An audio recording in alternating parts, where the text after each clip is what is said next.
Para mim é uma honra saber que existe uma articulação de uma juventude trabalhista, porque eu trabalho muito com as juventudes comunistas, com as juventudes socialistas, né?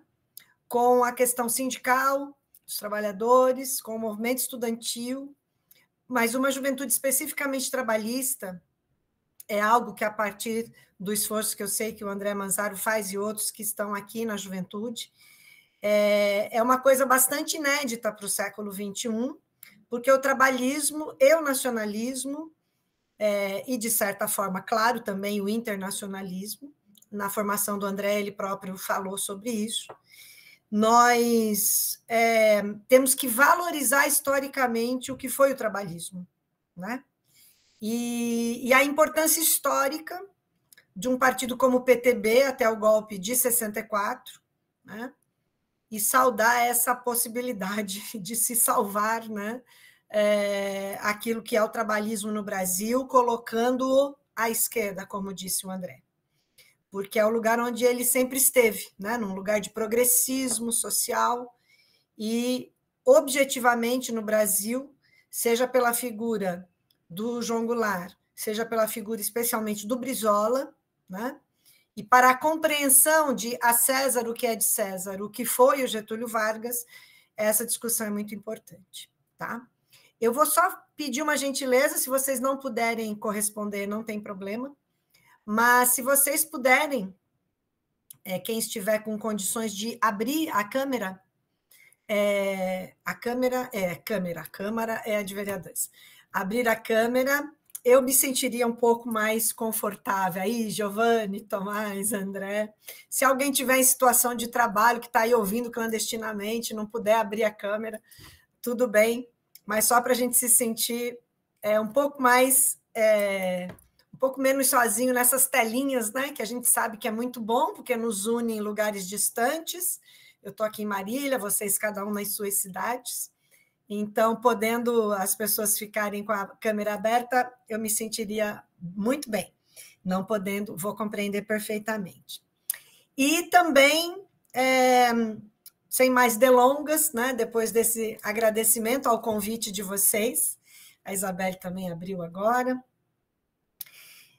eu gostaria, então, de apresentar um roteiro do que eu vou falar. Eu estou fazendo questão de acompanhar todas as formações, justamente porque eu estou valorizando não só o convite específico que vocês me fizeram, mas ouvindo todos os outros palestrantes, para que eu também possa entender por onde está passando o resgate do trabalhismo no Brasil, né? E ainda mais vindo de uma juventude, tá? Estou com uma garrafa enorme de água, de vez em quando eu vou tomar, tá?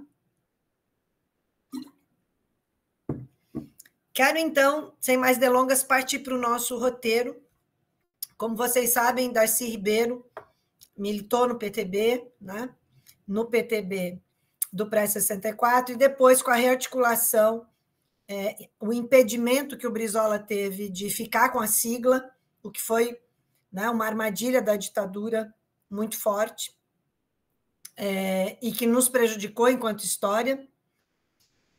Com a criação do PDT, também figuras como o Brizola, que retomou, digamos, o PTB na forma de um novo partido, e o Darcy Ribeiro, a Vânia Bambirra, o Teotônio dos Santos, o Rui Mauro Marini, né? O Marini, não sei se chegou exatamente a se filiar, né? Mas dentro dessa tradição, né? É muito importante, então, resgatar a figura de um intelectual brasileiro, mas que não é só pensamento, é também ação. Então, pensamento e ação. Oi, Marta, a gente se revê aqui, sempre juntas, né, nos cursos.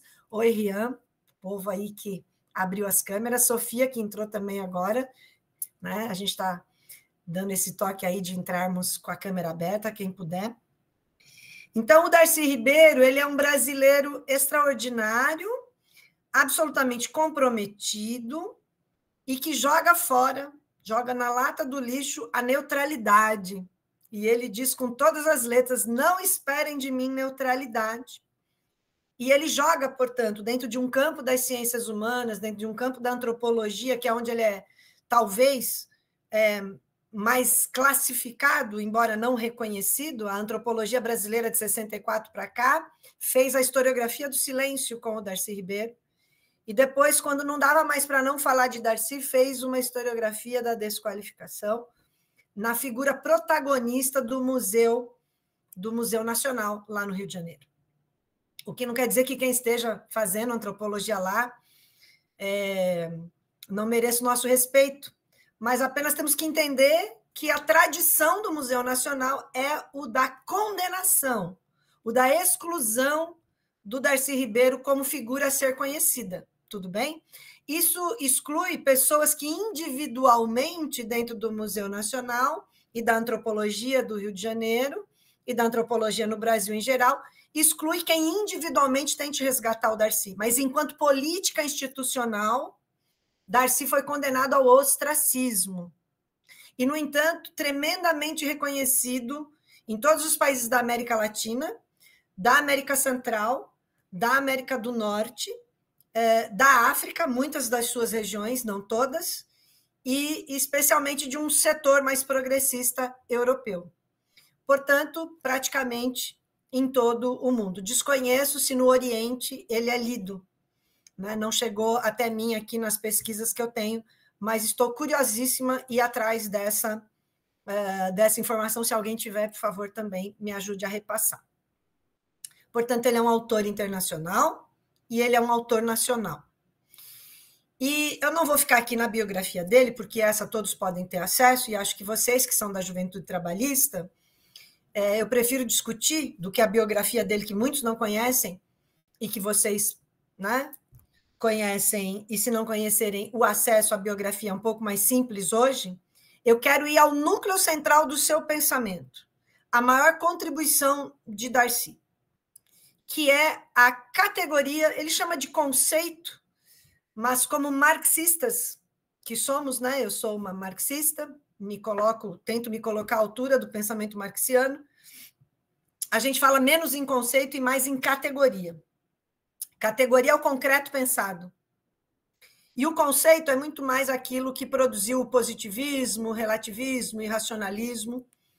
É muitas vezes baseado num modelo de construto típico ideal weberiano e que não contempla a viagem de ida e de volta à realidade como nós conhecemos nos textos marxianos, tá? A ida e volta. Eu parto da realidade, eu abstraio, claro, para poder entendê-la, e aí eu retorno à realidade.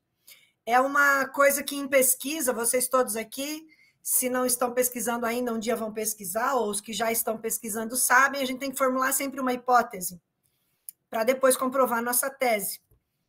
E num método mais marxiano, poderemos dizer também marxista, nós temos que tomar muito cuidado com a elaboração da hipótese, porque ela tem que estar absolutamente conectada com a realidade. Se ela se descolar da realidade, se ela ficar uma hipótese que qualquer conclusão com um tipo ideal eu possa justificar, que é o que faz a ciência burguesa de 1848 para cá, normalmente essas pesquisas dizem assim, minha hipótese é que está boa, danem-se os fatos. Se os fatos não comprovarem a minha hipótese, danem-se os fatos.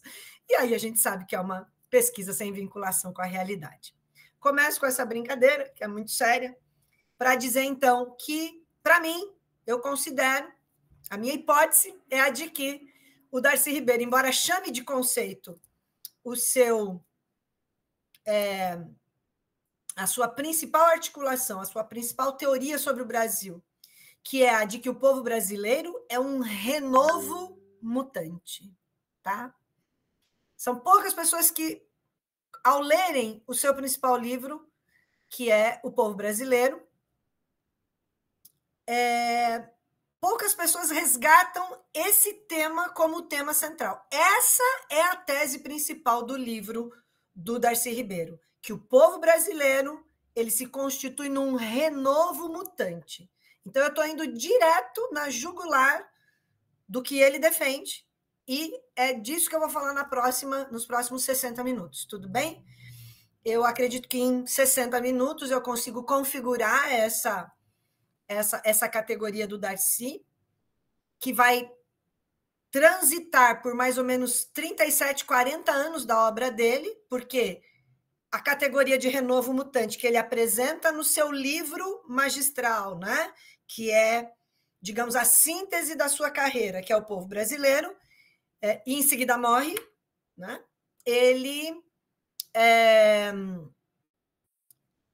a principal tese que está posta ali não é o que se fala do livro dele, mesmo quando fazem documentários, mesmo quando fazem abordagens à sua obra. Tá? Sejam antropólogos, sociólogos, politicólogos, historiadores, geógrafos, educadores, há uma incompreensão, é como se não tivesse escrito isso. Mas aí eu tenho duas explicações. Ou é por ignorância mesmo, por ler mal a obra dele, e, portanto, não apreendê-la na sua totalidade, no seu contexto, o que eu acho que muitas vezes é um erro sincero, né, de alguns, mas a grande maioria é porque explicitar a tese de um renovo mutante é confrontar hoje, né, é confrontar de uma maneira, sabe quando a gente fala de encontro é trombada, ao encontro é que é união. E às vezes as pessoas usam essas duas expressões na língua portuguesa de um modo incorreto, né? Falam de encontro, vai de encontro como se fosse ao encontro. Então, eu entendo que muitos dos antropólogos que silenciam sobre a categoria de renovo mutante estão escondendo o núcleo mais dialético do pensamento do Darcy Ribeiro, que é o núcleo de explicitar que este povo se misturou, se miscuiu e teve que se unir biológica e socialmente por uma repressão, morte, sangramento, tortura e impossibilidade de quebra durante 300 anos de uma colonização e que, portanto, eles foram obrigados a se misturar. Então, não tem o pardo para o Darcy, não tem o negro para o Darcy, não tem o índio para o Darcy, não tem o branco para o Darcy, mas existe um renovo mutante que misturou biologicamente todas essas raças, digamos assim, mas ele também questiona o conceito de raça. Eu sei que aqui eu posso falar um pouco mais tranquilamente, sem ter tantos dedos e cuidados como quando eu falo para um público mais amplo, de 100 pessoas, onde tem tudo misturado. Aqui eu estou falando para uma juventude trabalhista, que já sabe quem é o Darcy, só precisamos aqui refletir e resgatar ainda mais o que ele tem. Mas ele não assimila o povo brasileiro como uma mistura de raças, mas como uma, né, absoluta, se formos usar o termo mistura de raças, com a síntese de uma raça nova. Essa raça nova é o povo brasileiro. Então, a gente não teria diferenças como povo brasileiro depois de 300, 400 anos. Veja, ele escreve no século XX, tá? Ele morre em 95. Ele escreve com praticamente 500 anos de história. Naquele momento, depois de 500 anos de história, praticamente, nós não teríamos mais no Brasil raças separadas. Como, de certa forma, ele diz, se conservou nos outros países latino-americanos. Há muito ainda a preservação da raça índia no restante da América Latina e do branco em separado. A mistura no resto da América Latina não foi tão grande. A síntese, cujo nome não é mais negro, não é mais índio, não é mais branco, não é mais qualquer cor, mas sim o renovo mutante como raça, nova raça, renovo, porque o re na frente do novo, por causa da mistura que originou-se ao longo de forçadas repressões, todo aquele instrumento de repressão que aquilo que são as classes dominantes brasileiras colocaram. Ah, professora, mas ainda tem o negro, mais retinto, menos retinto. Eu não entro nessa discussão. E sei que o próprio movimento negro muitas vezes entra nessa discussão. Quem é mais negro e quem é menos negro? Até mesmo a Djamila Ribeiro fez muitas problematizações com o próprio movimento negro nessa direção.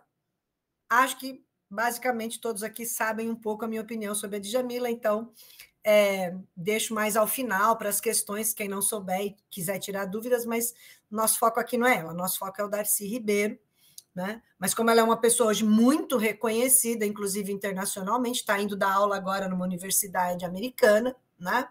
Então a gente ainda vai ter que se dar o trabalho de rebater uma série de coisas que ela escreve, que ela fala, embora ela não seja a primeira essência de uma produção identitarista, por falta de melhor nome, tá? Que eu chamo de contra-revolução burguesa pós-moderna, cujo único resultado é a transgressão resignada.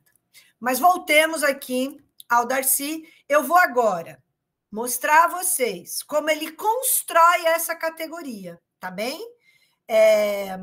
Para isso, não precisamos estar aqui nenhum de nós na universidade. Se alguém tiver, ótimo, mas se não tiver, esse tipo de curso que eu dou sobre o Darcy é para qualquer tipo de movimento popular, é para qualquer pessoa alfabetizada ou não, e, portanto, é no maior respeito a todo o povo brasileiro que a gente explica como que ele constrói, ao longo de 37 anos, 40 anos, como que uma vida do Darcy Ribeiro constrói a categoria de renovo mutante, dizendo que o povo brasileiro é essa mistura excepcional, maravilhosa, cujas cores, né, e aquilo que a gente representa como povo é uma coisa única. Portanto, ele nos joga para uma unidade política. E com essa unidade política não nos separa em identidades. E ao não nos separar em identidades, você pode fazer um projeto.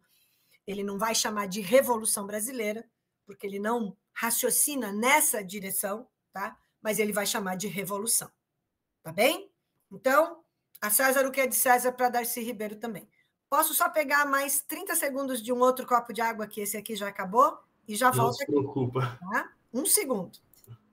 Não, é interessante notar a dimensão da negatividade que o Darcy Ribeiro trata a categoria de ninguémdade, né? Ele vai tratar do povo brasileiro sempre a partir dessa ideia de uma ninguémdade, um moinho de moer gentes, que a partir dessa violência extrema que é a empresa colonial, as identidades são apagadas em torno de a partir de uma violência completa.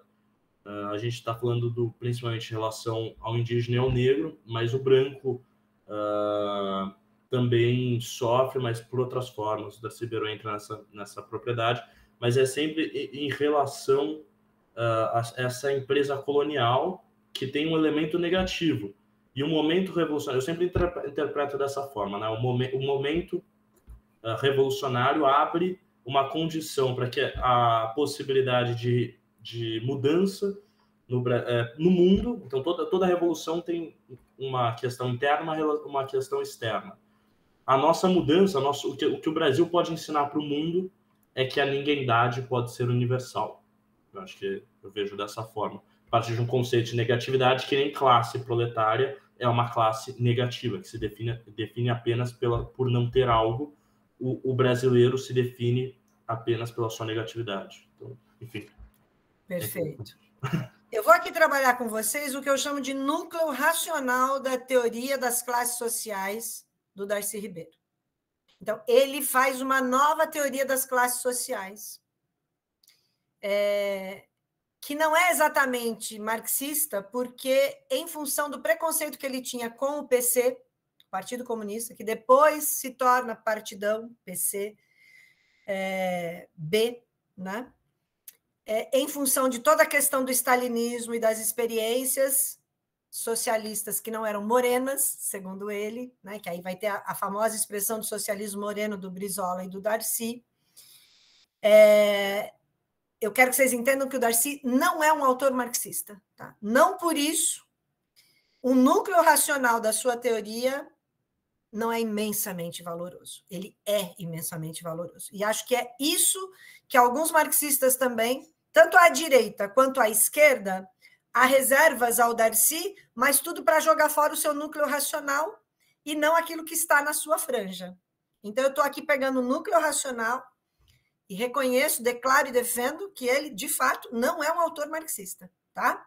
Mas o que ele fez na teoria das classes sociais no Brasil vai destruir a tese da nova teoria das classes sociais de Éder Sader, tá? Não o Emir, o Éder, aquele que morreu jovem, o professor da USP, que desenvolveu a teoria do autonomismo, que vocês sabem também, que eu critico naquele famoso quarteto teórico ali produzido na FEFELESH, tá? No pós-64.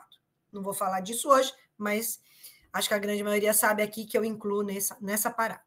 Tá bem? Então, temos claro aqui, a César o que é de César.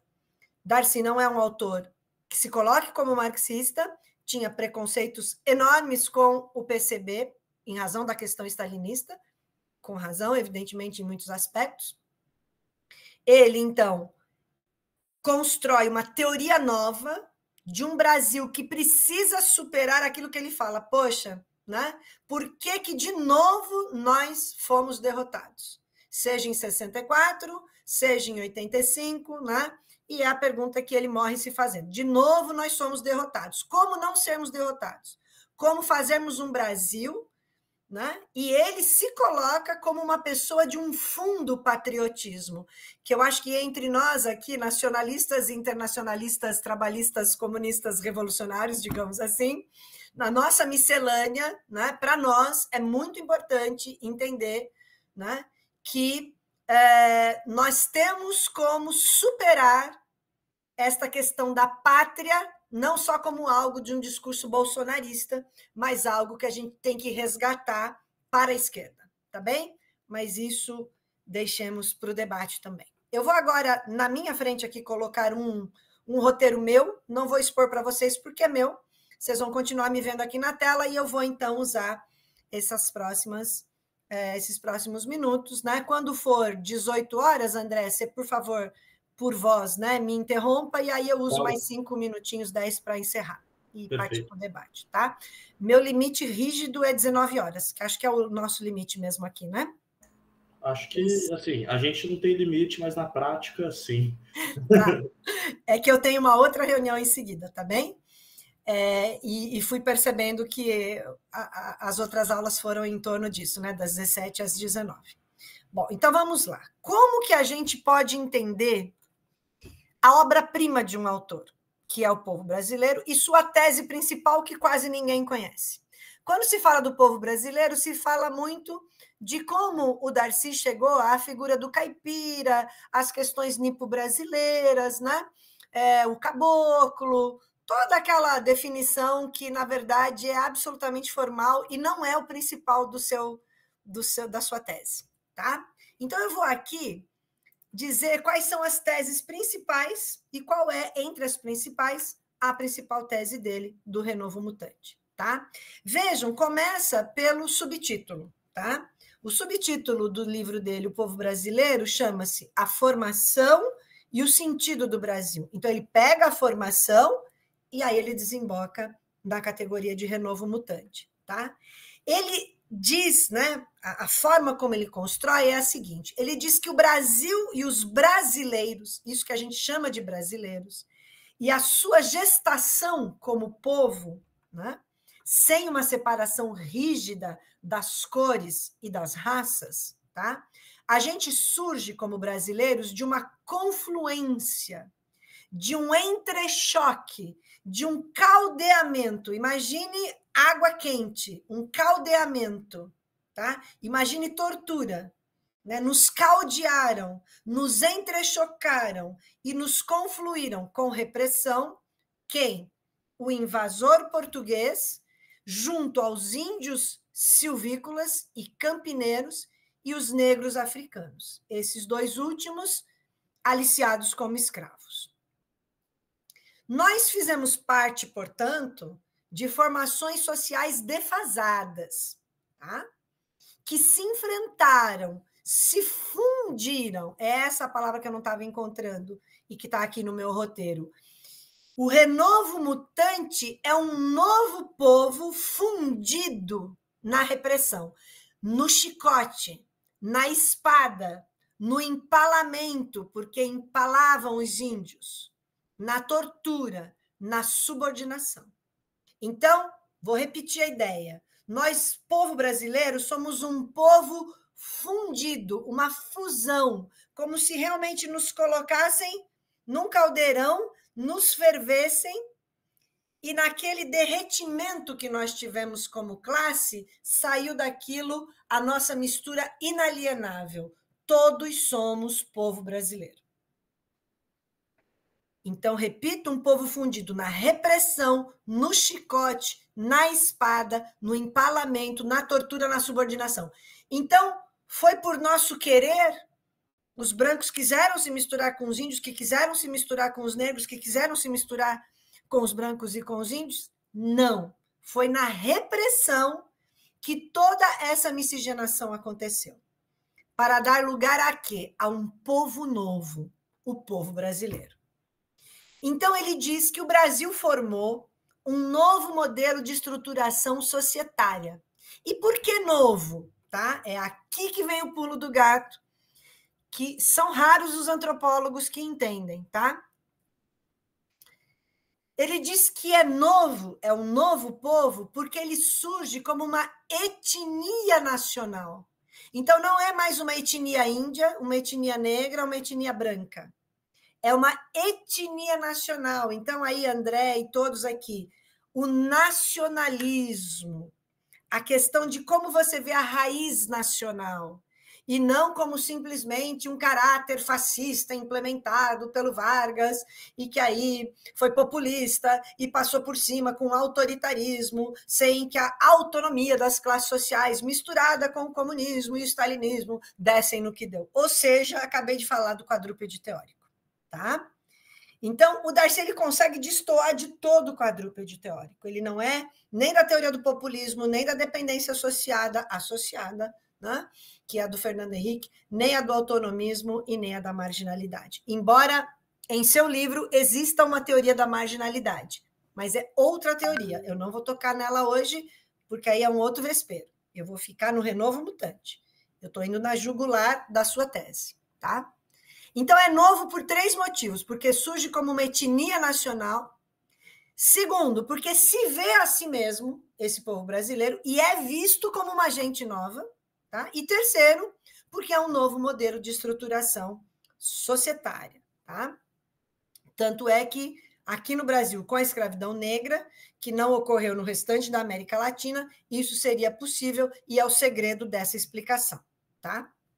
Portanto, o povo brasileiro e esse novo modelo de estruturação societária, essa sociedade, ela é fundada num tipo renovado de escravismo. Então, em pleno século XX, ele está dizendo o seguinte: nós estamos numa servidão continuada. Que servidão é essa? Ao mercado mundial. Então, era uma servidão continuada no mercado mundial, ainda sob a égide de um escravismo. Tá? E tem toda essa discussão se vamos falar escravidão ou pessoas escravizadas. Não entrarei nesse debate aqui, tá? Mas vocês vão sentir aqui como não faz sentido essa separação, embora o politicamente correto hoje nos faça falar dessa maneira, e eu, para não ser mal entendida, ou simplesmente para não causar uma confusão desnecessária entre a nossa própria classe, quando eu falo de público, eu sou um pouco mais cuidadosa do que estou sendo aqui, na confiança de que estou sendo bem compreendida por essa juventude trabalhista, ok? Se não, debatemos assim que eu terminar a exposição da aula. Mas, repito, para ele, há uma servidão continuada. Era o mercado mundial em 1500, era o mercado mundial em 1600, era o mercado mundial em 1700, 1800, 1900, 2000. É uma servidão continuada a um mercado mundial sob diferentes formas. Só que quando inicia o século XX, transcorre o século XX, e se ele tivesse vivo, ele diria, inicia o século XXI, você já tem ali a configuração desse monte de gente que foi posta num liquidificador e na hora que botamos no copo, saiu o Renovo Mutante, tá? Todos servindo ao mercado mundial. É um novo, inclusive, porque ele diz que toda essa cultura negra, essa cultura índia, as formas de ser desses povos, mais os povos brancos, mais os alemães que chegaram aqui, mais os japoneses que chegaram aqui, mais os italianos que chegaram aqui, outros tipos de brancos, o amarelo, né? Nós juntamos tantas qualidades que demos numa espantosa felicidade e numa inverossímil alegria que se expressa nas nossas questões culturais. Para quem não sabe, só aqui no Brasil, com toda a repressão portuguesa em termos de catolicismo, as religiões negras vieram para cá, africanas, melhor dizendo, vieram para cá e se misturaram nesse sincretismo e, portanto, surgiu também uma riqueza religiosa muito grande, tá? Num povo o quê? Sacrificado. Sacrificado no sentido literal. É novo por isso, mas é velho. Olha a categoria que ele vai usar aqui do Marx, tá? Ele acha que é velho, né? O aspecto velho que nos define, aqui não é no sentido pejorativo, é porque esse povo brasileiro ele se viabiliza como um proletariado externo. Guardem essa, tá? Nós éramos um proletariado externo dos países centrais do capitalismo. Olha que maneira criativa de desenvolver teoria. Como ele não está copiando nenhum europeu, ele não está copiando nenhum latino-americano, ele não está copiando nenhum norte-americano, ele não está copiando nenhum africano, nenhum asiático. Ele está tentando entender o que é o povo brasileiro e o que é o continente latino-americano. Ele está nos chamando de proletariado externo em relação a esse capitalismo que nos domina, que ele sabe muito bem, é euro-americano, tá certo? Euro-norte-americano. E ele diz, não é que no Brasil já tínhamos um capitalismo completo. Só quem ignora a acumulação primitiva de capital acha que o Darcy está falando que o Brasil tem capitalismo desde 1500. Tá claro? Vou até olhar para vocês nessa hora aqui, porque eu quero olhar nos olhos. Como a gente sabe, tem um grande pensador brasileiro chamado Nelson Werneck Sodré, que não adianta os sodresistas dizerem que ele não falou que aqui tinha feudalismo. Está lá, está escrito em 3 obras dele, então nem vou entrar nesse debate, tá certo? Embora aqui na Unesp de Marília esse debate academicista, eu acho, acaba acontecendo. Porque o Caio Prado falou que o Brasil era capitalista desde 1500 e o Sodré reconhece que não. Aí ficam sodresistas e caio-pradistas fazendo uma discussão que, para mim, é estéril. A grande verdade é, simplesmente tem uma acumulação primitiva de capital, da qual, inclusive, o Sodré tem conhecimento, mas o Sodré vê muito mais a definição fenomênica. Essa é a minha hipótese, tá? Então, ele vê grandes extensões de terra, feudalismo. Um tipo de feudalismo. Ele até chama, ele tem uma expressão que eu não vou lembrar agora, né? Do feudalismo. Semifeudalismo, né? Não é semifeudalismo, é uma outra expressão que ele usa, tá? Daqui a pouco eu me recordo. E o Caio Prado vai deixar muito claro de que nós temos, né? Não é um capitalismo desde 1500, mas nós estamos no processo de acumulação primitiva do capitalismo inglês, 1688, francês, 1789, americano, 1776. Então, não está dizendo que é capitalista desde 1500. Mas nessa... Sabe aquele pessoal que nas ciências sociais acha que a menor distância entre 2 pontos é uma linha reta e não tem nenhuma capacidade de um pensamento dialético? É assim que eu vejo alguns defensores do Sodré e acho que, inclusive, é ruim porque o Sodré é um grande autor e você é um pouco... restos feudais, André, é esse o termo do Sodré. Ele diz que nós temos restos feudais, né? Então, feudalismo regressista, né? No sentido de uma regressividade, tá? O professor... Aquele curso que eu fiz, inclusive, que você deu aula, o João Alberto da Costa Pinto fala isso. Regressismo feudal. Isso. Bom, de todo modo, volto aqui ao meu roteiro, né? O que eu quero dizer a vocês é que ele nos analisa como um proletariado externo, portanto, ele reconhece, Darcy, que só quem ignora a acumulação primitiva de capital, portanto, é que acha que Darcy está falando de um capitalismo desde 1500. Dito isso, como é que ele avança para chegar no renovo mutante? Ele diz que no processo imperialista das revoluções burguesas, olha como ele tem isso claro, que se juntam num poder imperial no fim do século XIX, ele cita França, Inglaterra, Estados Unidos, Alemanha e Itália, tá?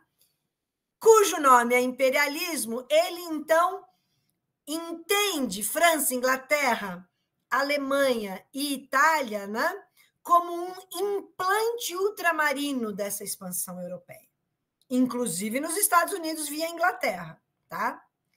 Mas esse implante ultramarino, né, que não existe para si mesmo, mas para gerar lucros exportáveis, né, nos faz ser o quê? O que o Brasil era?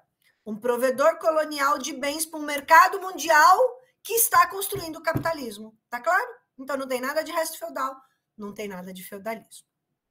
E aí o que ele faz? Ele desgasta uma população que já está aqui, ele recruta no país os índios e ele importa uma outra população de negros.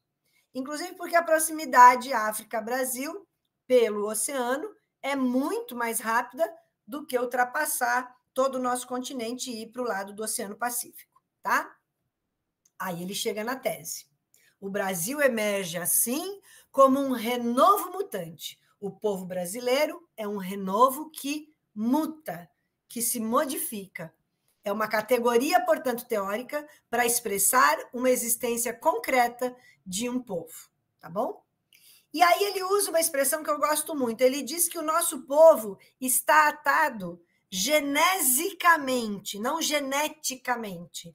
Genesicamente vem de gênese, de origem, de raiz, tá? Então, o povo brasileiro está atado, na sua gênese, a uma matriz portuguesa, ao branco português explorador e aos demais brancos que, ao longo de 400 anos, se instalam no país. Inclusive, brancos oprimidos da mesma forma. Os brancos italianos, os brancos alemães, os brancos de outros lugares da Europa, mas especialmente o italiano, ao qual ele vai aqui, como vocês sabem muito bem, é toda a quantidade de gente tirada de suas terras, é o pobre italiano que desembarca ou morre antes de desembarcar aqui aos tortilhões, né? No final do século XIX. Então, ele diz que, como a gente está genesicamente atado à matriz portuguesa, né, nós temos potencialidades insuspeitadas de ser e de crescer, que só aqui no Brasil se realizam plenamente. E aí quero que vocês entendam a diferença que ele faz com a América Espanhola, tá? Ele diz que ocorreu justamente o contrário do resto da América Espanhola, tá? Nós, no Brasil, poderíamos ter resultado numa sociedade multiétnica, com várias etnias. Mas não, por toda essa repressão, esse caldeirão onde nos ferveram dentro e saiu esse povo brasileiro, esse renovo mutante, nós não somos multiétnicos, nós somos uma etnia nacional. Tá? Nós poderíamos ter resultado numa sociedade multiétnica que, tal qual o restante da América Latina, está dilacerada, aí sim, no Chile, na Bolívia, no Peru, na Colômbia, na própria Argentina, porque você sai de Buenos Aires, é a mesma coisa, tá? Dilacerada por o quê? Essas sociedades multiétnicas, que não teve toda essa mistura no mesmo caldeirão, tá? Que ainda você diferencia muito o branco daquele elemento indígena. Dilacerada pela oposição de componentes diferenciados e immiscíveis, que não se misturaram. Por isso que no Equador e em outros países, na Bolívia, né, especialmente, aquelas lutas pelas multietnias presentes nas eleições presidenciais, na Constituição, elas têm um diferencial que também é deturpado pelo identitarismo, mas que tem que ter uma outra compreensão de raiz. Aí, sobre isso, o Darcy escreveu um pouco também, mas como ele não se debruçou sobre cada país da América Latina, ele se debruçou sobre o Brasil, porque era o seu país, e aí ele morreu. Né? Ninguém tem tempo de vida suficiente para escrever tudo se não tiver alinhado com uma série de pesquisadores. Por isso que todo pesquisador matriz ele tem que ter muitos outros pesquisadores junto com ele. E a ditadura impediu o Darcy de ter uma carreira acadêmica, impediu o Darcy de ter essa condição de frutificar a sua pesquisa. Pelo contrário, o boicotou o quanto pôde. Tá? Então, no restante da América Latina é outro papo. E aí ele pergunta, então teriam sumido os signos de sua múltipla ancestralidade? Então o nosso negro não tem uma ancestralidade, o nosso índio não tem uma ancestralidade, o nosso branco não tem uma ancestralidade, o nosso italiano, o nosso alemão, o nosso japonês, aqueles que vieram para cá, não têm uma ancestralidade? Claro que tem. Eles sobreviveram, no entanto, numa fisionomia somática e no espírito de quem? Daquilo que se chama povo brasileiro. Nesse sentido, não haveria um povo argentino. Nesse sentido, não haveria um povo boliviano. Não haveria um povo chileno. Veja, é uma tese polêmica. Tá? Existiriam sociedades multiétnicas chilenas, sociedades multiétnicas bolivianas, sociedades multiétnicas peruanas. Eu não sei se ele, estando vivo no século XXI, ele manteria essa tese ou se ele iria à busca dessas particularidades. Provavelmente não. Eu acho que ele manteria, acho, tá? Mas não tenho certeza, evidentemente, por razões óbvias. Né? Então, eles não se diferenciaram em antagônicas minorias raciais, culturais ou regionais. Né? Eles não se vincularam a lealdades étnicas próprias e disputantes de uma autonomia frente à nação. E nós, sim, nós nos tornamos no Brasil uma etnia nacional. A gente fala a mesma língua, não há dialetos, está todo mundo dentro da mesma homogeneidade, colonizada, mas dentro da mesma homogeneidade. Tá? Como que ele explica, então, esse renovo mutante? Ele diz o seguinte, vou explicar agora a segunda etapa dele justificar o renovo mutante. Tá? Ele diz que no Brasil a escravidão foi tão longa, 380 anos praticamente, que não havia alternativa. Eles tinham que se adaptar. Por quê? Porque foram aniquilados enquanto raça. Os negros no Brasil aniquilados enquanto raça. Os índios no Brasil aniquilados enquanto raça. Os brancos pobres aniquilados enquanto raça. Japoneses pobres, italianos pobres, alemães pobres. Toda a Europa que veio para cá era pobre. Eles não tinham como preservar-se isoladamente e se reproduzir. Tanto que onde há essa tentativa, né, eles perecem. Então, você não tem hoje, e vocês vejam o caso terrível dos Yanomami, né, que ali pesa um conjunto de opressões e de, claro, todas as questões que envolveram o governo Bolsonaro, mas não é que aquilo começou no governo Bolsonaro, tá certo? Isso tem uma história. Então, as únicas microetnias tribais que sobreviveram como ilhas no Brasil, elas ficaram cercadas pela população brasileira, que é o que acontece nesses terríveis, né? Nessas terríveis ilhas que os seres humanos que estão ali vão morrer muito antes de chegar a qualquer tipo de possibilidade, ou vão entrar, como aconteceu na Amazônia, no narcotráfico, em tudo que você pode imaginar de isolamento, de não conseguir se reproduzir, tá? Então, como todas essas microetnias brasileiras ficaram como ilhas cercadas pela população brasileira, elas já não têm a menor condição, ele concluiu isso em 1993, né? Que elas já não podiam, não tinham mais como afetar uma macroetnia. Na Bolívia ainda pode afetar uma macroetnia, no Peru, no Chile, numa série de lugares. Tá? Talvez menos no Chile, menos na Argentina, mas em muitos lugares ainda pode. Então, atenção!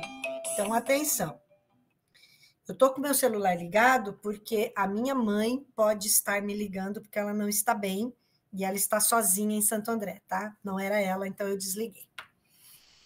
Peço essa licença para vocês se ela ligar. O que é isso, Jaica? Totalmente. Assim, não se preocupa com isso. Obrigada. Eu preferi fazer assim do que cancelar a nossa aula, tá? Sem dúvidas, mas também a gente não julgaria. Obrigada. Obrigada, André, obrigada. E é que a gente então, agradece. tentando usar aí os últimos 15, 20 minutos aí para tentar fechar essa tese dele, tá? Veja como é polêmico e como, digamos assim, essa tese dele destruiria, sabe assim, as últimas décadas da antropologia brasileira. Então, hoje em dia, não é mais que não se fala mais do Darcy por causa do trabalhismo ou por causa da sua super condição de derrubar num strike, assim, todos os antropólogos brasileiros nas suas pobres, né, referências ao estruturalismo, por exemplo. Mas porque desmancharia o conjunto de teses que se construíram nos últimos 60 anos do golpe de 64. Porque ele fala numa unidade étnica básica, tá? Ele não fala em nenhuma uniformidade. Por isso que deu em algo novo, diferente, que não é nem negro, nem índio, nem branco. Imagina dizer isso hoje, com toda a radicalização dos movimentos identitários, né? Isso até em sala de aula, para os meus alunos no segundo ano, eu tomo algum cuidado, porque ninguém leu o Darcy, aí ouve a gente falar de renovo mutante, já entra com 4 patas, sem nem saber de onde veio a coisa, né? Por quê? Porque o Darcy dá uma na jugular de todo mundo e o pessoal não sabe nem de onde veio a trombada, entenderam? Então, onde ele diz que tem 3 forças diversificadoras que deu em algo novo, não é uniformidade, é unidade étnica básica, tá? Primeiro, a força ecológica. As populações tiveram que se adaptar regionalmente. Por isso que, para ele, aí sim, tem o cerrado, tem o sertão, tem a praia, tem o interiorzão do Brasil, tem a Amazônia, tem o sul. A força ecológica. Segundo, a força econômica, certo? Formas diferenciadas de produção, a industrialização, né? Que o Brasil vai sofrer a partir de 30. E terceiro, a força da imigração. Veio para cá todo tipo de gente que estava banida do seu próprio espaço nacional. Europeus, árabes e japoneses. Nossa, a comunidade árabe enorme no Brasil. Europeus de todos os tipos, né? Especialmente alemão e italiano, além dos portugueses e espanhóis, né? E lá asiáticos e japoneses, certo? Tudo isso, na opinião do Darcy, não é opinião, falei errado, com base nessa pesquisa de 40 anos dele, todas essas forças, a força ecológica, a econômica e a da imigração, os europeus, árabes, japoneses e as raças que vieram para cá escravizadas se abrasileiraram, tá? Se abrasileiraram. Nós somos um verdadeiro povo brasileiro que fala a mesma língua. A gente tem diferença de sotaque, mas ninguém fala uma outra língua, tá claro? Até mesmo na Itália, por motivos que eu não vou falar agora, né? Até mesmo na Itália hoje ainda se preservam alguns dialetos, tá certo? No Brasil, não. Então, a tese é o que o Darcy chega. Esses diversos modos rústicos de ser dos brasileiros foram construídos historicamente. E hoje nós podemos distingui-los como povo brasileiro. Todo mundo, essa mistura, que a cor da pele não é bem branca, nem bem negra, nem bem nada. E aí se inventou esse papo medíocre de pardo. Então, para tirar a coisa parda, tá? Como uma classificação de cor, né? Ele distingue 5 tipos de brasileiros. Os sertanejos no Nordeste, os caboclos na Amazônia, os crioulos no litoral. Criojo no sentido de raça, não no sentido de crioulo cor de pele, tá? Os criojos, os caipiras do Sudeste e centro do país, que pega mais ali São Paulo, Mato Grosso, e os gaúchos das campanhas sulinas. Tá claro isso? E mesmo naquele excelente documentário produzido pela TV Cultura sobre o povo brasileiro, onde o Chico Buarque lê um pedaço, não sei quem lê outro pedaço e tal. Ninguém cita o Renovo Mutante. Quando cita marginalmente. Ficam assim, então o que é o sertanejo para Darcy? O que é o caboclo para Darcy? O que é o criojo? O que é o caipira? O que é o gaúcho? E fica em cima dessa franja da sua conclusão, da sua tese do Renovo Mutante. Além de sertanejos, caboclos, crioulos, caipiras e gaúchos, temos ítalo-brasileiros, teuto-brasileiros, alemães, e nipo-brasileiros, tá? Que também mistura cores, tá? E culturas. A justificativa que ele faz dessa tese, tá? Todos eles, literalmente, todos eles, esses brasileiros todos, chegaram ao século XX muito mais marcados pelo que eles têm de comum como brasileiros do que pelas diferenças, seja de cor ou de cultura, devidas a quê? A adaptações regionais, funcionais, miscigenação e aculturação, que emprestam fisionomia própria a uma ou outra parcela da população. Deixa eu só olhar agora um pouquinho para o rosto de vocês e deu para entender que nós somos um povo brasileiro e não todo mundo em separado? Não é sensacional essa tese? Ela é difícil de explicar porque ela só se consegue entendê-la se você souber, se você não for um cartesiano. Um cartesiano acha que a menor distância entre dois pontos é uma linha reta. Esse é o pensamento lá de 1400 e tanto. Descartes. Ótimo, naquele momento foi até importante. Mas depois veio um negócio chamado dialética, que na verdade já tinha antes, lá atrás, né? Por uns gregos ali, Heráclito, uns fulano lá, quase não muito importantes, como Aristóteles, eles tinham falado disso, mas só mesmo Hegel, no século XVIII, vai retomar isso, e vai ser tão importante, Hegel, tão importante, mas tão importante, Hegel, Hegel, tá certo? O máximo da consciência revolucionária burguesa possível num país onde não era mais possível a revolução, que era a Alemanha. Então, Hegel é o cara. É o cara. Aí vem, né, Feuerbach e vem Marx. Inclusive, o Zé Paulo Neto disse que o Feuerbach foi tão importante, mas que o Marx ofuscou o Feuerbach, porque o Feuerbach é que pega o núcleo racional do Hegel, bota ali, nos explica que não é o homem, né, que... como é que é lá, aquela questão sobre Deus, né? O homem é que constrói Deus à sua imagem e semelhança, e não que Deus nos havia criado à sua imagem e semelhança. E aí vem o Marx, bota, né, a pá de cal em cima disso, e vai construir realmente o método dialético do qual a classe operária não tem medo, porque ela pode, nas contradições, vir a uma síntese revolucionária e matar a burguesia. Eu posso dizer isso aqui, né, porque está dentro de um site privado, né? Senão, se a gente falar que pode matar a burguesia, a gente... aquela lei da Dilma antiterrorista pode levar a gente para a cadeia, né? A Dilma, olha só, né? Bom, mas enfim, então voltando aqui depois de ver as caras de vocês, que estou gostando de ver as caras animadas de vocês, tá dando para entender, e só quem raciocina dialeticamente, é difícil raciocinar dialeticamente, pessoal, porque desde 1848 nós estamos treinados para raciocinar de uma forma funcional, irracional, anti-humanista, anti-historicista. Então é difícil. Um Darcy é um milagre de Deus pegando um paradoxo. Tá certo? Por quê?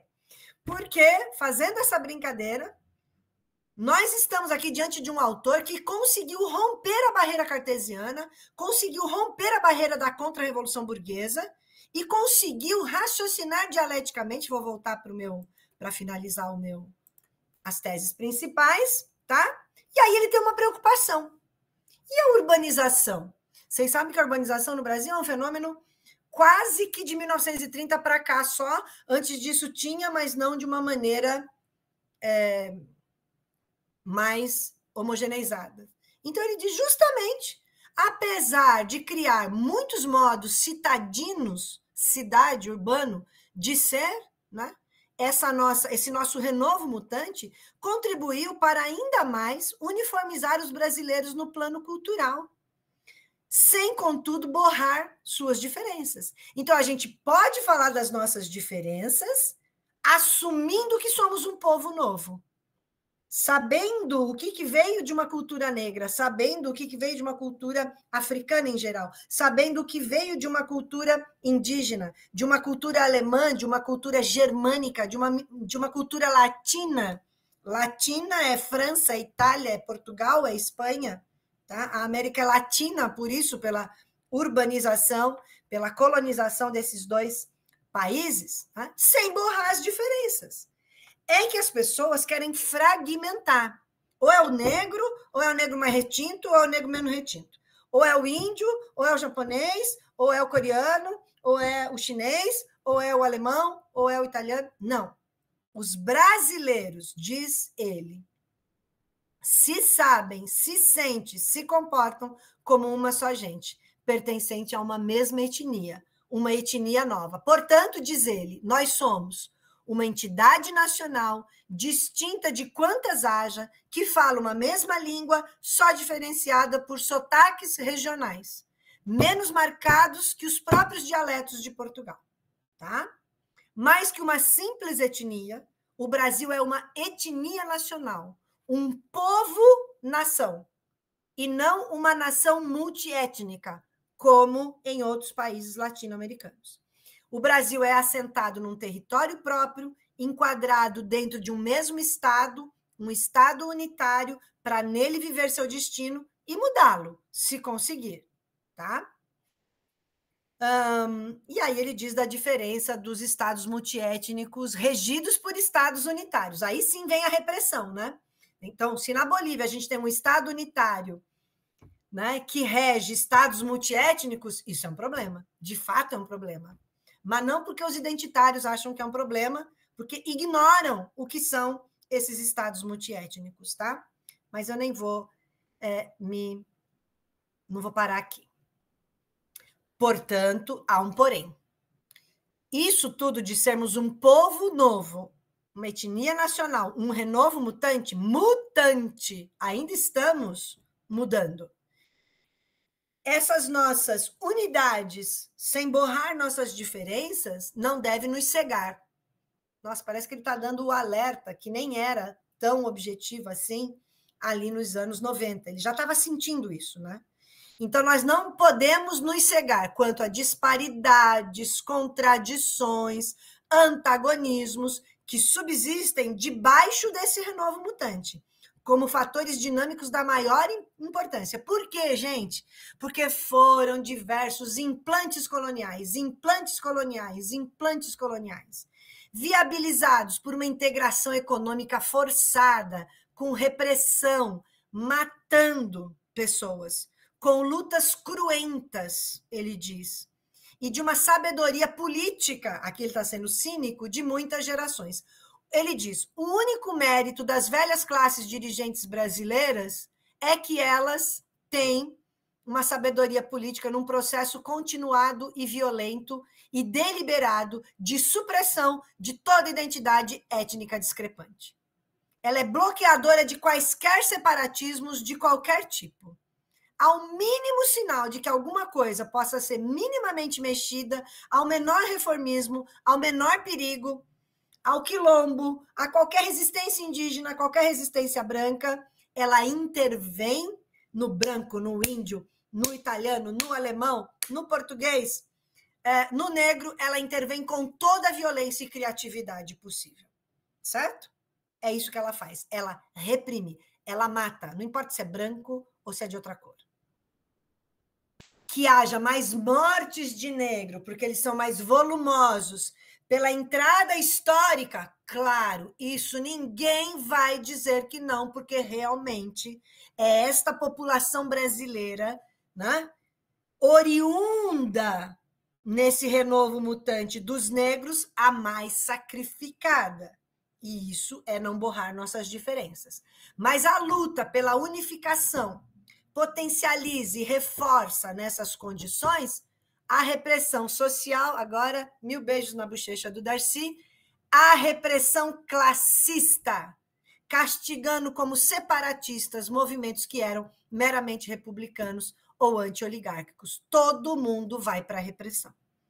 Aí ele começa a colocar a questão de classe. É aqui que vem a teoria das classes sociais de Darcy Ribeiro. Tá? Eu vou falar rapidamente dela para poder finalizar essa exposição da aula da formação de hoje e passarmos para o debate. Tá? Como é que é, então, a teoria das classes sociais de Darcy? Ele diz o seguinte, que atrás de uma uniformidade cultural, que é esse renovo mutante, esconde-se uma profunda distância social. O antagonismo classista, a classe dominante, da classe dominada, que corresponde a toda estratificação social, tem em qualquer país classe dominante e classe dominada. Mas aqui, diz o Darcy, ela se exacerba. Ela se exacerba para opor uma estreitíssima camada privilegiada ao grosso da população, fazendo as distâncias sociais mais intransponíveis que as próprias diferenças raciais. Então, é o inverso do que o identitarismo fala. Ele diz que a diferença racial é maior do que a diferença de classe. E aqui ele está dizendo, sem ser marxista, que é a diferença de classe que é mais intransponível que a própria diferença racial. Porque na hora da repressão, você pode ser de qualquer raça, sendo da classe que está sendo explorada, você vai para a cadeia do mesmo jeito. Você é morto do mesmo jeito. Você é torturado do mesmo jeito. E isso, diz o Darcy, gerou um continuado genocídio e um etnocídio implacáveis. Povo-nação aqui não surge como na Europa, unificações nacionais com duas classes opostas. Nasce como resultado daquela expansão nacional europeia. A sobrevivência aqui, com progresso e civilização e educação para todos, era impossível. Por isso que quando João Goulart nomeia para ministro, para chefe de gabinete o Darcy, para ministro o Paulo Freire, bota os dois rodando o Brasil para alfabetizar, especialmente o Nordeste, mais os Centros Populares de Cultura da Uni, mais a Uni, mais o ISEB, naquele momento, a AP, enquanto partido da esquerda católica, né? De onde eu vim, inclusive, né? No sentido de esquerda católica. Quando você tem a POLOP, a Política Operária, pregando a luta armada, quando você tem o PC naquela confusão, aí racha, PCdoB, luta armada, não luta armada, é uma revolução democrático-burguesa ou não, toda essa zona do pré-64, né, é o momento em que ou vinha essa repressão, e veio, infelizmente, que é o momento que reprime Brizola, só volta depois de 14 anos, Darcy só volta depois de 14 anos, e todo mundo que vai embora e só volta depois com um país desfigurado, onde surge o autonomismo de uma chamada nova esquerda, a New Left, que vai acabar com o trabalhismo, acabar com o comunismo, e surge o PT. Esse câncer, né, que acaba se tornando um partido que tinha tudo para ser muito interessante, mas que ali, segundo a minha hipótese, que muitos contestam, desde o início era, no máximo, uma social-democracia muito da sem-vergonha, tá certo? Então, aqui, nesse momento que ele diz que é impossível, que surge essa concentração da força de trabalho escrava, recrutada para servir aqueles propósitos mercantis alheios ao Brasil, processos violentos de ordenação e repressão, gera um distanciamento tal de classe que exacerbam-se as oposições para acumular debaixo de uma uniformidade forçada, étnico-cultural, forçada, mas realmente existente, há uma uniformidade étnico-cultural realmente existente, que foi forjada no ferro e que a gente tem que reconhecer, onde há tensões dissociativas de caráter traumático. Estão sacando o nível? Deixa eu olhar a carinha de vocês. Tensões dissociativas de caráter traumático. Estão sentindo a categoria, a qualidade, o alto padrão da reflexão teórica do Darcy? Ele não está falando 2, 3 coisinhas que nem a Djamila, vocês entenderam? E aí faz um livrinho para vender. Não. Né? E tem quem compre. Então a gente tem que fazer todo mundo comprar o do Darcy e escrever um monte de livros explicando o do Darcy. Eu estou fazendo a minha parte, vocês fazem a de vocês, que é escrever, sabe aquele sobre o óbvio que eu coloquei aí, né? Como um livrinho aí para vocês terem, também tem uma introduçãozinha ali. Também estou fazendo nada, né? Posso fazer muito mais também. Então, voltando aqui para terminar, que são 18h13, eu vou terminar 18h20. Então, as nossas elites dirigentes, primeiro lusitanas, depois luso-brasileiras e, finalmente, brasileiras, que tem uma elite dirigente, né? Eles vivem um fenômeno. Eles vivem, olha que legal, os sociólogos vão adorar, o pavor-pânico. Tá? Os lacanianos vão adorar, pavor-pânico. Mas o Darcy não se baseia nem em Freud nem em Lacan. Pavor-pânico aqui é simplesmente a reflexão que ele faz do alçamento das classes oprimidas. O alçamento, trazer pela alça as classes oprimidas para uma revolução, dá pavor-pânico na elite dirigente. Tá? Esse pavor-pânico que o Darcy está definindo, que é uma outra categoria, pavor-pânico, aliás, vou trabalhar bastante essa categoria na minha sala no segundo ano. É a brutalidade repressiva contra qualquer insurgência, uma predisposição autoritária do nosso poder central que não admite qualquer alteração da ordem vigente. Não se esqueça que até a Dilma mandou a polícia militar para cima dos professores em greve das federais em 2012 e 2013, tá? Deu qualquer problema, manda as Forças Armadas reprimirem. Até a Dilma, hein? Depois ela pagou o preço.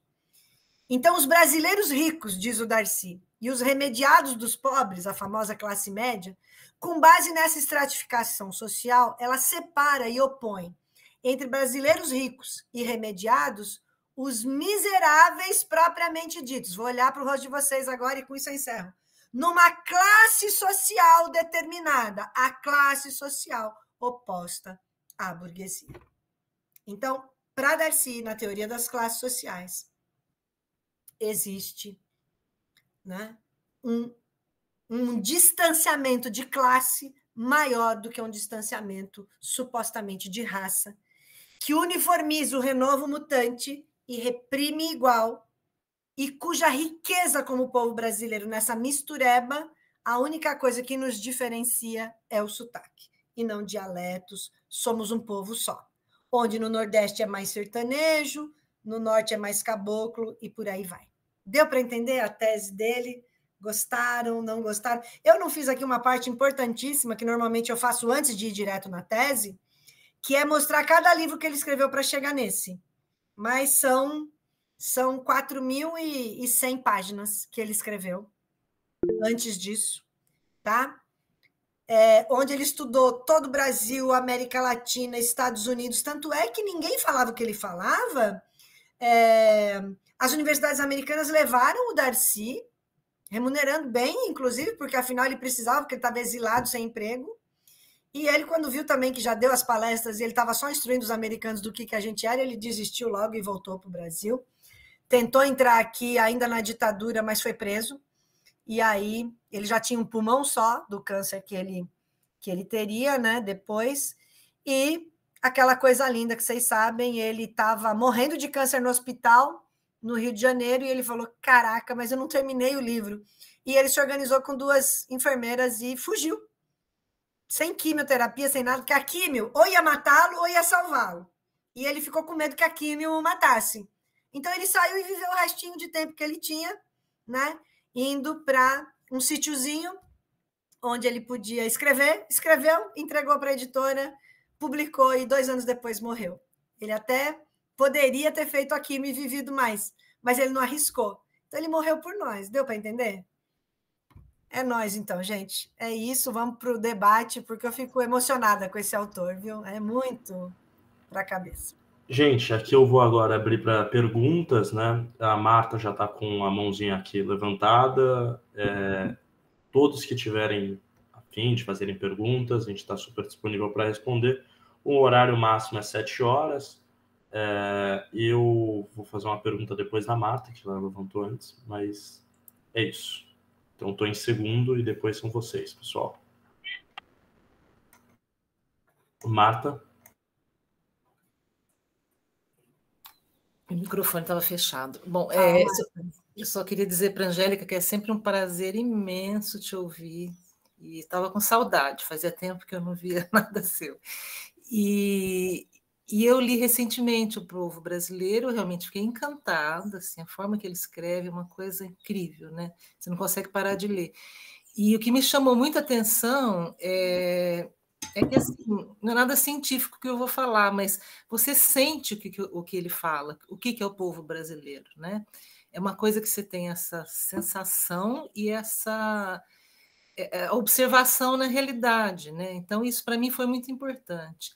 Agora, uma coisa que eu não entendo muito, o que é a Revolução para o Darcy Ribeiro, porque se ele não era da Revolução Brasileira, né? Eu não sei se ele tinha um distanciamento do pessoal que elaborou, né, a Revolução Brasileira, mas eu queria entender um pouquinho melhor isso. Tá, eu falo.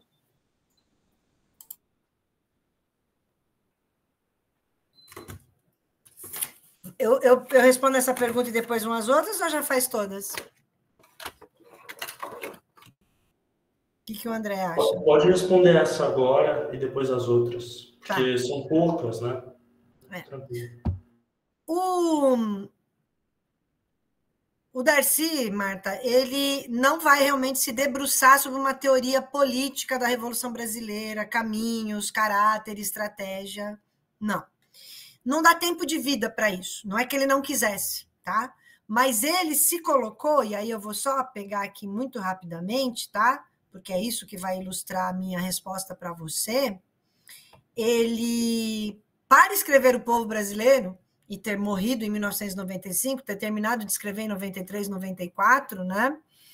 Ele fez o seguinte caminho, tá? O primeiro esboço que ele fez desse livro, o primeiro esboço dele foi no exílio no Uruguai, tá? Na famosa biblioteca onde ele ficava lendo e encontrou um brasileiro que ele não conhecia, não fisicamente, mas pelos livros, que é o Manuel Bonfim, tá? E ficou encantado com o Manuel Bonfim, a forma como ele se colocava contra o eurocentrismo, né?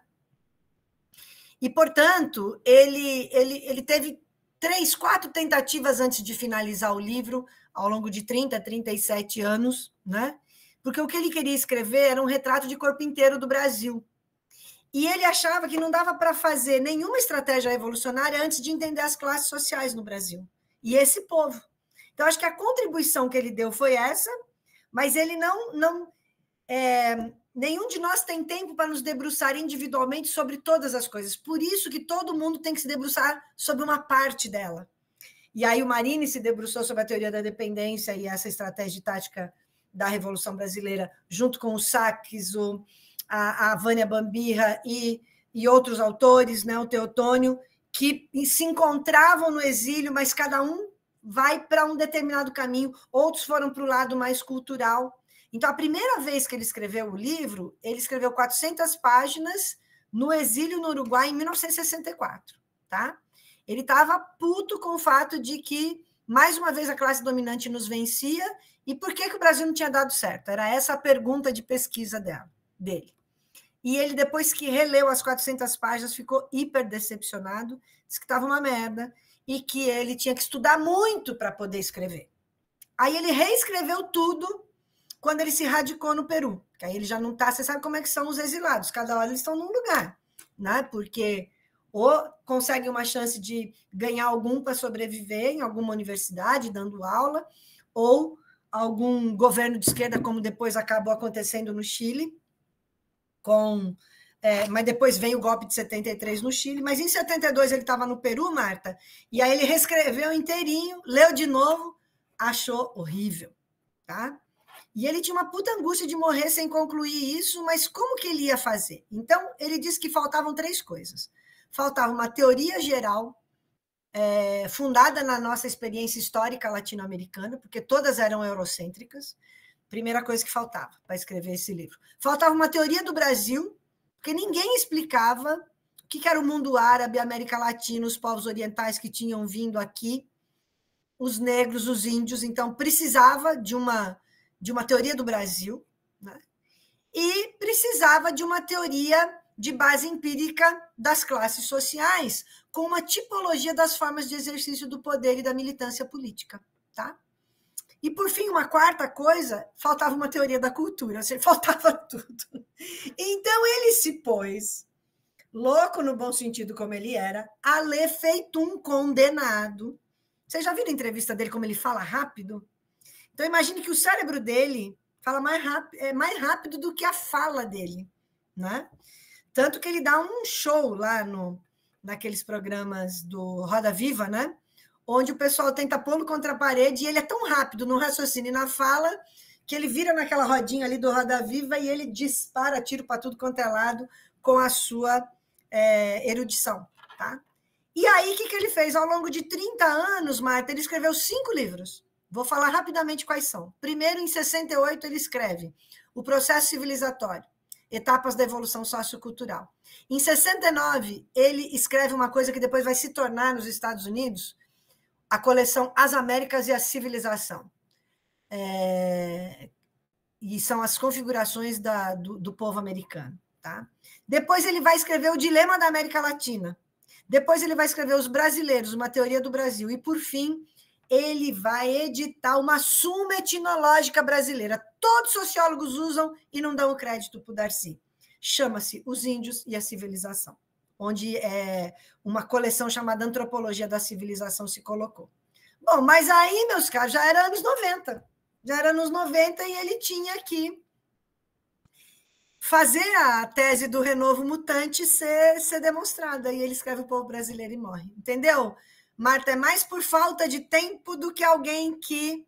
Mas o que ele escreveu é a base para a gente entender a Revolução Brasileira. Cada um de nós faz uma parte. Sabe quando eu começo uma palestra e digo, olha, o que eu estou dizendo aqui é algo que eu venho de um pedigree, então eu só estou falando o que eu estou falando porque tem um monte de gente atrás de mim. É um pouco isso que é o Darcy também, tá? E todos nós. Obrigada. Angélica, agora a minha pergunta, depois a gente vai para a Sofia, salvo engano, e por fim, uma pergunta escrita aqui do Lucas. A minha pergunta vai ser, são duas, na verdade, né? A relação entre o Darcy Ribeiro e o Guerreiro Ramos, porque sempre quando eu leio o Darcy Ribeiro, me parece que é uma redução sociológica. Aquilo ali, o povo brasileiro é uma grande aplicação da redução sociológica. E também falar um pouco, esboçar, não precisa errar não, sobre a questão da universidade necessária. Por a gente estar aqui, somos uma juventude, né? Acho necessário tratar desse tema um pouco. Perfeito. Aí seria outra formação, só sobre o livro Universidade Necessária, mas eu dou só esboçar. Eu dou um spoiler. E a primeira questão, qual que é? Em relação a Darcy Ribeiro e Guerreiro Ramos, né? Olha, que eu saiba do que eu pesquisei de Darcy, que também eu não sou exatamente uma especialista em Darcy, né? Nem uma especialista em Guerreiro Ramos. Como vocês sabem, eu não sou uma especialista em nada, porque eu faço questão de ver o todo, né, e não as partes, mas eu desconheço que houvesse uma relação entre eles num sentido de proximidade pessoal, de conversar, de fazer interlocução. Eu acho que um pode ter lido o outro. Mas quando chegou 64, meu caro, o Guerreiro Ramos vai para os Estados Unidos e o Darcy vai para a América Latina. Então, eu acho que, assim, bom, nem sequer telefone funcionava, que dirá Instagram, né, e outras coisas. Então, a separação, o separatismo era muito terrível, né? Mesmo para quem ficou no Brasil como enterrados vivos, que nem o Álvaro Vieira Pinto, ninguém conversava. O próprio Florestan Fernandes, quando chegou em 77, 78, do exílio do Canadá, né? Ele foi para o Canadá, para o exílio, tá? Até hoje não consegui entender direito, mas enfim, ele foi para lá. Então, assim, o contato era muito difícil e ainda muita repressão, como vocês sabem, até 79, muita repressão. Então, eu vejo alguma semelhança em termos de redução sociológica, como você falou, mas eu acho que o Darcy tem um mérito que o Guerreiro não tem. O Guerreiro tem muitos méritos, tá? O Darcy, ele constrói uma teoria das classes sociais, né? E o Guerreiro Ramos, ele pula muito de galho em galho. Cada hora ele está numa área da sociologia e depois ele vai para uma sociologia da administração, que é por onde ele sobreviveu nos Estados Unidos. Ele se afasta de qualquer projeto revolucionário, né? Então, eu acho que tem o Guerreiro Ramos 2, né? Que é muito diferente do 1. E o exílio fez isso com muita gente. Depois do que a gente valoriza do pré-64, há autores que mudaram de posição. Até o Teotônio dos Santos mudou de posição, né? Embora brilhante, Guerreiro Ramos brilhante, mas acho que o cara que foi até o fim foram Darcy, Marine, Vânia, os que não mudaram e pagaram o preço por isso, você entendeu? Claro, e a questão da Universidade Necessária, né? Como vocês sabem, é um livro do Darcy. O Darcy é um semeador de universidades. O que ele propõe, basicamente, é que você não se coloque dentro da carreira acadêmica sem enxergar para além da universidade, e que não é a educação que vai corrigir o Brasil. E aí, todos os educadores formados no petismo odeiam o Darcy por isso, porque todos os educadores formados no petismo, nesse autonomismo, nesse populismo, nesse fefelechismo, né, nesse Maria Helena Chauizismo, eles são todos muito acomodados nas políticas públicas. É muito mais fácil trabalhar com as políticas públicas do que valorizar o Darcy Ribeiro, uma universidade que vai para além dos muros, uma UNB, né? Um Anísio Teixeira. Eu diria, enquanto spoiler, isso, porque ele vai trabalhar contra a criminalidade acadêmica, ele vai trabalhar contra os cínicos, contra aqueles que só veem a carreira, né? Hoje diríamos aqueles que só veem o Lattes, né? Então, digamos assim, ele é aquele intelectual honoris causa, né? Doutor honoris causa, de sapiência e de conhecimento acumulado, e não de um título numa banca, como o Maurício Trachtenberg, que também vai falar em cretinismo acadêmico, né? Então, é meio que aquela coisa que não é só na universidade que a gente pode fazer teoria, é fora dela, né? E quando fizer nela, que ela seja para fora e não para dentro. E aí vocês sabem, né, gente? Eu também pago o meu preço por isso, né? Vocês sabem disso. Acho que quase todos os professores desse curso que vocês convidaram pagam o preço de serem intelectuais meio que banidos. A gente está dentro da carreira, mas não está, né? Né? Enfim, tanta gente mais nova do que eu aqui na Unesp já é professor, foi professor titular antes de mim e tal.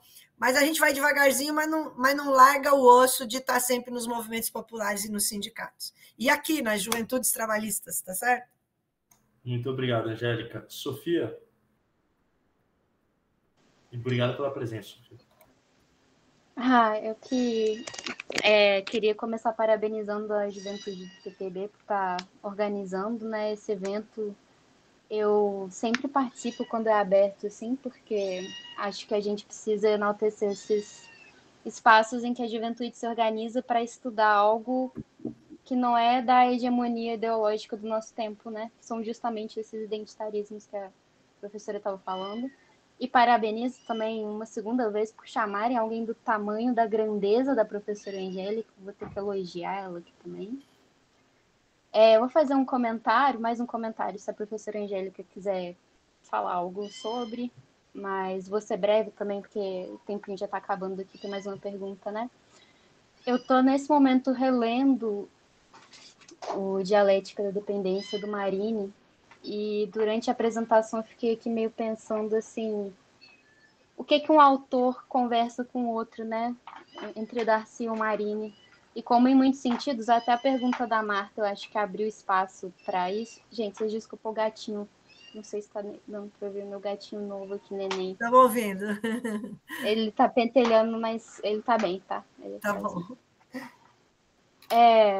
Como em muitos sentidos, o Marini, ele é um próximo, né, autor a se chegar, assim, um próximo passo para dar. Apesar de que o Darcy já está um começo fantástico, maravilhoso, né? E o Marini, ele é um marxista ortodoxo e ele vai olhar para o modo de produção, mas ele tem um ponto de partida da nossa formação social, né? Ele vai justamente olhar para a particularidade latino-americana das nossas raízes coloniais. E eu acho que isso tem muito em comum com o esforço heróico do Darcy, né? Sempre querer procurar isso, essa particularidade, essa raiz, mas sempre de uma forma muito original também, assim. Então, acho que é um exemplo do que a gente pode fazer dentro da academia também, né? Eu nas ciências sociais, mas enfim, cada um no seu campo. Enfim, só um comentário mesmo, algo que me passou, e obrigada pelo espaço. Obrigada, Sofia, pelas palavras, por tudo, tá? E se eu fosse comentar esse teu comentário, eu diria que é uma espécie, quase entre os exilados, de uma forma às vezes planejada, às vezes não, uma divisão de trabalho também, né? Porque com a Marine tenho certeza que o Darcy conversou, né? Porque eles se encontraram no Chile e tudo, embora um no CESO, né? Os outros... O Darcy não parava em lugar nenhum, porque ele era aquele jeito dele, irrequieto, né?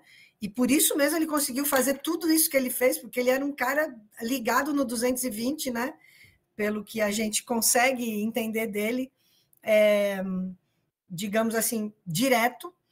E porque também ele como semeador de universidades, né? Ele ia dar o suporte, inclusive burocrático, né, de como montar departamentos, de como montar um projeto de universidade do tipo que era a UNB, de você fazer com o sinal inverso que as universidades imperialistas fazem, que é espalhar estudantes pelo mundo todo para conhecer o mundo todo, juntar forças e se opor ao imperialismo. O imperialismo faz isso para se opor à dependência. Então, nesse sentido, o conceito de dependência, embora ele não use, né, ele está totalmente respaldado ali no que era refletido no exílio, né?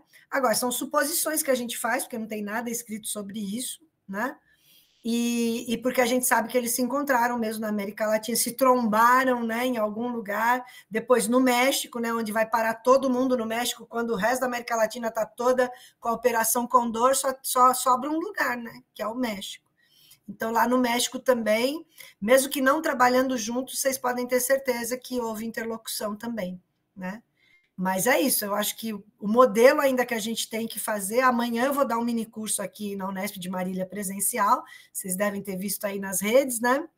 Onde eu vou pegar a questão da universidade necessária, do projeto da UNB, do que foi o CPC, a Uni, para uma garotada de 17, 18, 19 anos. É esse o público que está inscrito, né? Então, eu abri para o resto do Brasil também, quem quiser se inscrever para receber a aula depois, porque eu não vou fazer transmissão online. Pelo menos não nessa experiência. Queria que todo mundo tivesse ali, naquele cercadinho da aula, né? Tem 150 inscritos, não sabemos nem se vai caber todo mundo na sala, mas, sabe, no tete a tete ali, gravar direitinho para não perder aquilo, e depois divulgar no canal do meu grupo de pesquisa. Mas a gente vai amanhã estar falando disso também, Sofia. E acho que tem uma pergunta aqui no chat, né? Isso, a do Lucas. Poderia... Lucas? eu vou ler aqui. Poderia tecer brevemente sobre o conceito de gentidade? Gentidade é o primeiro nome que ele dá ao renovo mutante, tá? E ele coloca sempre esse sufixo, né? É sufixo que fala, né? Quando é no final. Gentidades, né? E outros conceitos que ele cria a esse propósito, mas gentidade foi o primeiro nome de renovo mutante.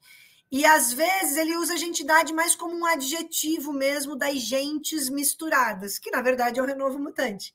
Então, tanto ele usa como um adjetivo, Lucas, quanto depois, no meu entendimento da obra dele, claro, né? Eu acho que ele evolui para uma coisa mais complexa, mais categorial, que é o renovo mutante. Perfeito. Eu quero agradecer novamente, acho que foram todas as perguntas, se a gente tiver mais alguma, é só levantar a mãozinha. E eu agradeço tomar um fôlegozinho antes das 19 aqui para a minha outra reunião. Eu quero agradecer profundamente a sua presença, a aula foi maravilhosa, agradecer a presença de todos que estiveram aqui até o final, foi uma aula longa também, e densa, mais um elogio à professora. E lembrar que temos todas as quartas-feiras, às 5 horas, as nossas formações políticas, estão vindo com temas interessantes, importantes, e que a Angélica também, salvo engano, sábado vai ter uma formação em Sorocaba. Isso, sindical. Eu vou tentar estar presente. E que a Juventude Trabalhista vai continuar tentando trazer cada vez mais temas a serem debatidos, temas importantes, e a gente precisa da sua presença, a presença de todos vocês, como militantes. A gente faz esse ciclo de formação não só para esclarecer a sociedade, porque é um ciclo aberto, mas também para tentar angariar pessoas para a nossa organização, sem dúvidas. E então a juventude trabalhista, a gente busca cada vez mais trazer vocês. A gente vai jogar o questionário no grupo. E estamos todos abertos a sugestões, comentários, etc. Por fim, agradecemos todos e agradecemos a Angélica principalmente. E eu queria mais uma vez agradecer também vocês, como Juventude Trabalhista, agradecer o André, de quem recebeu o convite, agradecer todos que estavam aqui e todos que vão assistir esse vídeo depois também.